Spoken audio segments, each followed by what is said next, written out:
Your Faithful Student, or Mortality Report, by Bad Horse.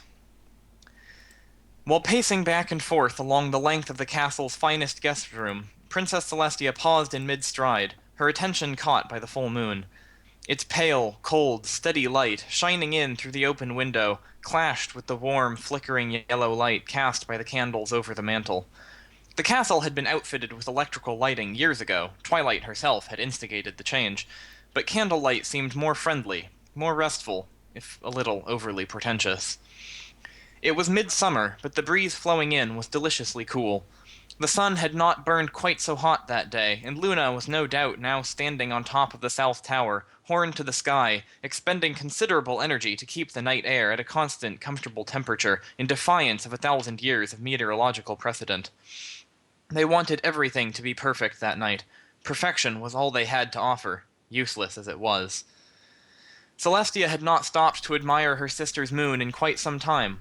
It still made butterflies leap in her stomach every time she looked at the moon and didn't see Luna's image there. But after 1,000 years, during which every glimpse of the moon was an icy dagger in her heart, she had unconsciously learned to avoid places and times when it was visible, except those horrible moments at dusk and dawn when it had been her duty to attend to it. Now that Luna was back, Celestia was usually fast asleep by now, and rarely saw the moon at its zenith. Only on special occasions, like Nightmare Night or Hearth-Warming Eve. Or tonight. I think I see what you mean, Twilight. She said softly. It's hard for me of all ponies to look up on the moon and see it, to see it for itself. But it's beautiful. It's beautiful in the same way Luna is beautiful. Thank you for pointing that out to me. The purple unicorn in the guest bed continued snoring in quiet, uneven gasps that were painful to listen to. Celestia stepped over to the bed, and the doctor scuttled back from his post to make room for her. She looked across the bed and met the eyes of old Granny Applejack, standing there silently. Rainbow Dash was asleep on her feet, snoring more loudly than Twilight. The last of the original elements of harmony had both been keeping watch since yesterday. No, the day before yesterday now, with only infrequent naps. Celestia leaned in close, until she could feel the tingle of magic emanating from the sleeping unicorn, weak, but still there. How much longer, Doctor? The old Earth Pony looked down at Twilight as he spoke. 1 day, maybe 2. How odd. Celestia thought. He didn't look at me. Ponies always look at me when they speak. Always. Is that what being immortal feel like? Life has forgotten about you? The doctor was wrong. She had only asked him so that he could feel useful. Celestia could sense precisely her old friend's life energy. It would not last that long, but it would last at least until morning. Certainly enough time to write one more letter. She touched her nose softly to Twilight's, which was now gray with age, and then did what she had never dared before, licked the old unicorn's nose and face, like she would have her own foal if she had ever had one. The doctor turned away in embarrassment. If Applejack found it strange, she didn't say. The Queen chose her for this assignment, she had said, because of Celestia's strong motherly instincts. What a cock-up that had turned out to be. Mother of Equestria, her ponies called her, a title that thrilled and stung her. Celestia went to the enormous mahogany desk that she had installed years ago specifically for Twilight's visits. She put away Twilight's modern ballpoint pens, unscrewed the lid from the ink jar, poured a puddle of thick black ink into the inkwell, pulled out her best quill pen and a fresh sheet of her heaviest parchment, dipped the nib in the ink, and began to write. Dear Queen Titania, once again I find myself watching a dear friend's life burning low, like a candle about to gutter and flicker out. I have never told you this, but I don't think you understand the impropriety of asking me to turn my friend's final moments into reports for you. I take some comfort in knowing that this pony, at least, would be delighted at the prospect of being immortalized, as they say, as a lesson. I would tell her, but she would probably try to struggle out of bed and to assist in writing it. I also take comfort in knowing that this will be the last of these loathsome reports I shall write you. The quill trembled slightly as she wrote these words. The Queen was not accustomed to being addressed so bluntly, especially by one so young as herself. But if she could not throw some plain words at Her Majesty, she could hardly hope to have the courage for the greater defiance she had decided upon, and Celestia was not a pony to waver in her decisions. The effects of mortality are easy enough to predict from evolutionary psychology. Mortality causes ponies to value the here and now above the future, and the dominance of individual over group selection increases the love they show their offspring at the expense of the kindness they show to strangers. Twilight would have liked that part. Just another little bit of knowledge she would have savored, another little pleasure Celestia could have given her. How much could she have taught Twilight in one lifetime if she'd taken her role as a teacher more seriously? But her real purpose in taking on the little unicorn hadn't been to teach. She knew that now. But I did not need to travel light years and take the form of a pony to tell you that. How do I feel about mortality? Horrified. There's the raw horror of holding someone's hoof at the moment the light goes out. Their head flops to the side, their jaw drops open, and you're suddenly left holding a mocking effigy of your old friend. I have never come to terms with it as they have, like an immigrant who has spent decades in a foreign country yet never learned the language. Almost as bad is the horror of watching them twist themselves so as to live with it. Imagine living in a village below a mountain with an ancient dragon who comes down every night and feasts on a villager or two. This has gone on for so long that the villagers have grown used to it. They tell each other that dragons are natural, that those who run or fight or curse the dragon are cowards and fools who cannot die with dignity. They speak of being reunited with their loved ones in the dragon's belly. They write songs and poems about the dragon's beauty and leave flowers outside its cave to thank it for helping them to appreciate life. I listen to the obscene excuses they make for death and nod as if it were wisdom. Who am I to take away their soft lies and give them nothing in return? Her pen ran dry, and she set it to rest in the second empty well. Twilight did not expect another life after death, but had made the princess promise to let any pony who found comfort in that idea say what they liked at her funeral. Celestia looked toward Applejack, so solemn and still, and probably the pony Twilight had had in mind. Well, it wouldn't matter now anyway. She dipped the nib again. I'm giving the wrong impression. Mortality isn't just about death. How does one live in the shadow of death? By not thinking about the future. This is what makes mortals both a joy and a frustration. If I've learned one thing, it's this. Mortals throw the best parties. I've already written you about my friend who would throw a party at the drop of a hat. Celestia had never explained how literally true that had been. She remembered standing against one wall in Twilight's library, next to a bookcase, getting slightly dizzy from watching brightly colored ponies with high blood sugar run and fly about the little room. It was like being inside the clear plastic globe with the little popping balls in a popular Foals toy. She'd been trying to teach Twilight to mingle, but Pinky's parties were not like those in Canterlot. Twilight had gone to bed at midnight like a responsible pony, but Celestia was determined to get this mingling thing down. Pinky, She asked, when the Earth pony finally paused for a few moments between bounces. tell me again the purpose of this party. Sure thing, princess. It's for Yorkie. And Yorkie is... Oh, you haven't been introduced. Princess Celestia, meet Yorkie. Yorkie, meet the princess. Pinky thrust her head toward the princess. It was covered with a gaudy, wide-brimmed straw hat, with diamonds woven into the brim and rope tassels all around the edges. Isn't he splendiferous? I saw him in the marketplace, and I knew right away that a hat like this only meant one thing. It meant a party. I mean, a lot of things mean party, like party, for instance. But Yorkie means party. Oh, I forget you can see the italics. I'd let you wear him, only if you got that big sharp horn on your head. I don't think Yorkie would like that at all. Probably not. Celestia said. Pity. Pinky bounced off, the hat flopping madly, to introduce Jorge to the other guests.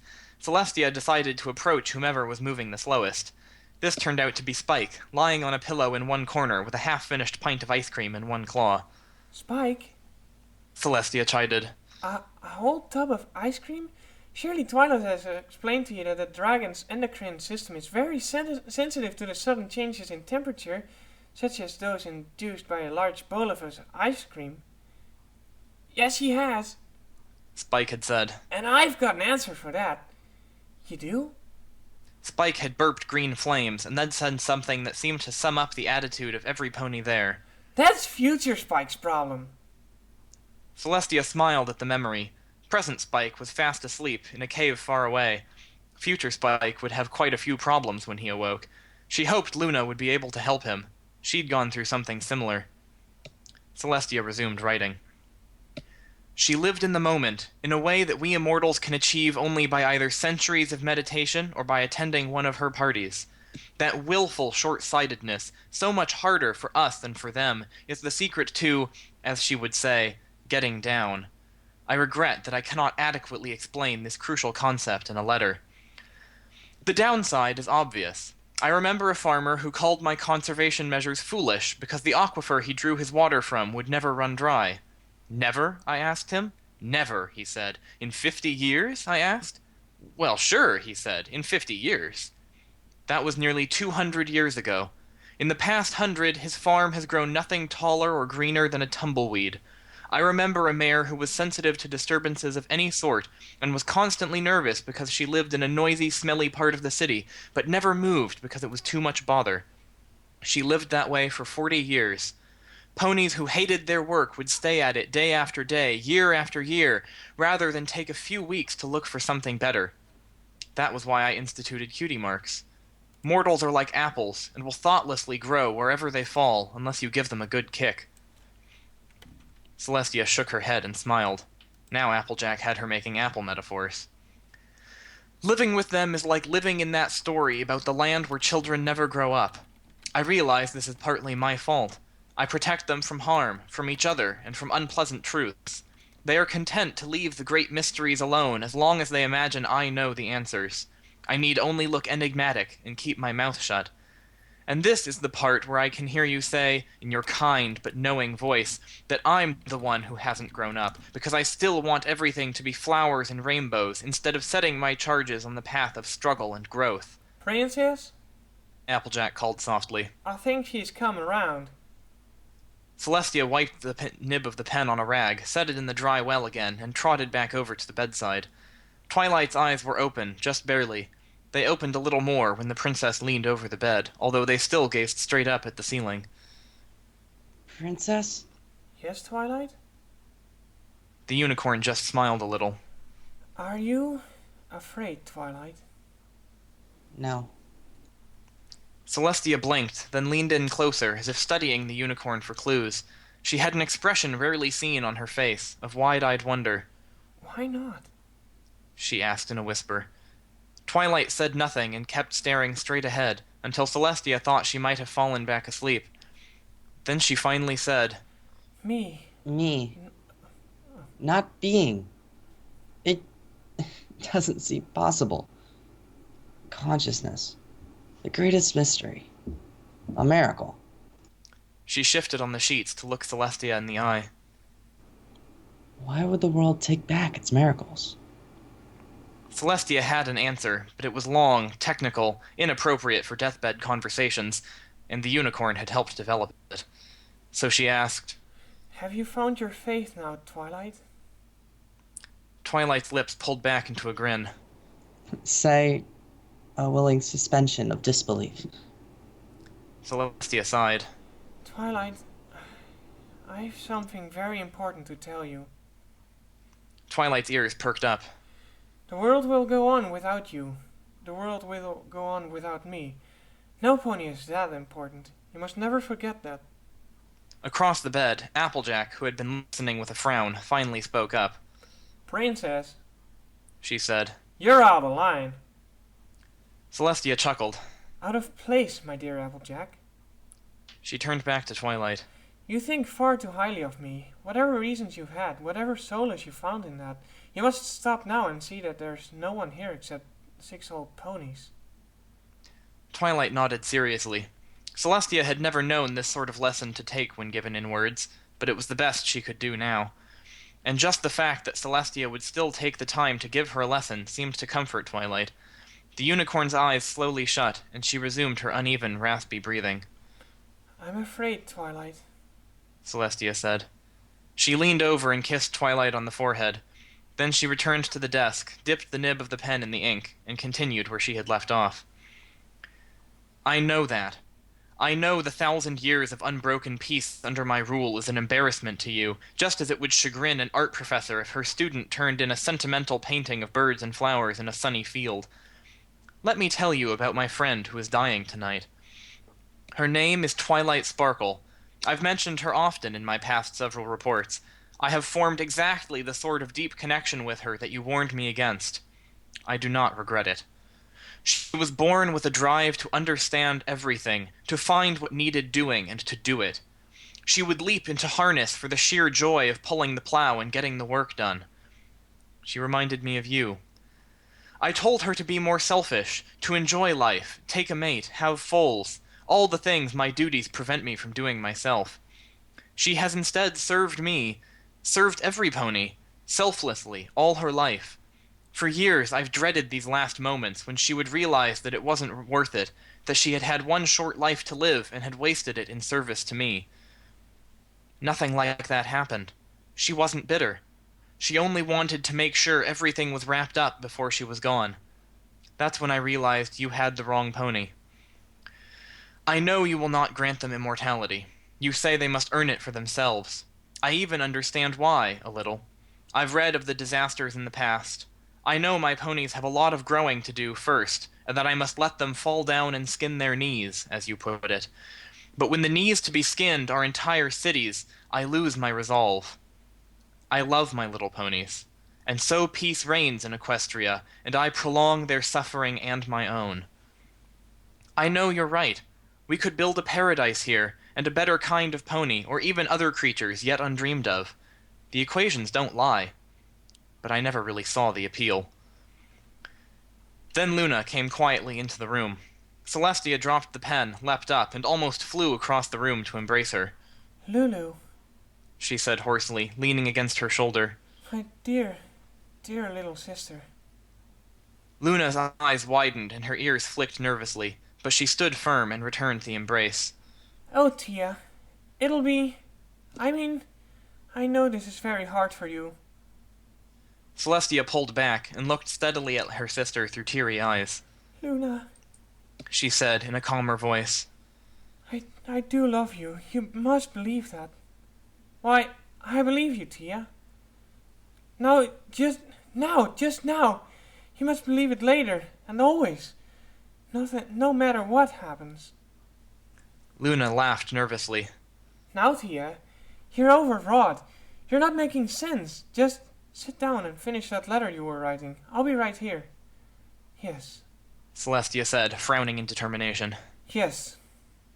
She stood staring at Luna for several more seconds before recovering her dignity and returning to the desk and retrieving the pen from the floor where it had fallen. She tried, with little success, to blot out the stain the pen had made when she dropped it on leaping up to meet Luna.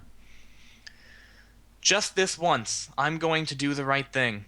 Not because I've learned to follow the equations, but, as always, because it's what I want to do. I hope it will finally make you a little bit proud of me, and I hope you will be gentle with Twilight, because she has had only a foolish and overly fond teacher who has not taught her the cold ways of the equations. You see, I'm not writing to report Twilight's death. I'm writing to report my own. I'm very much alive now, and may still be when you read this, but there is no use writing back to anyone but Luna and Twilight. You may think I've gone native, that I've bought into their lies that death gives life meaning and purpose. No, I can never unlearn what I have learned. We are the ones who have purpose and meaning. We understand, we plan, we direct the courses of worlds. They have only a few years of blooming, buzzing confusion, and no more purpose than a leaf drifting on a stream. And I have come to realize that I envy them that. I never wanted to have a purpose. I wanted to have a life. She thought again of Jigsaw, the traveling musician and storyteller who had always resisted her attempts to tie him down with a court appointment, yet always seemed to show up when she most needed the cheer of his impish grin and wink. Such a handsome stallion.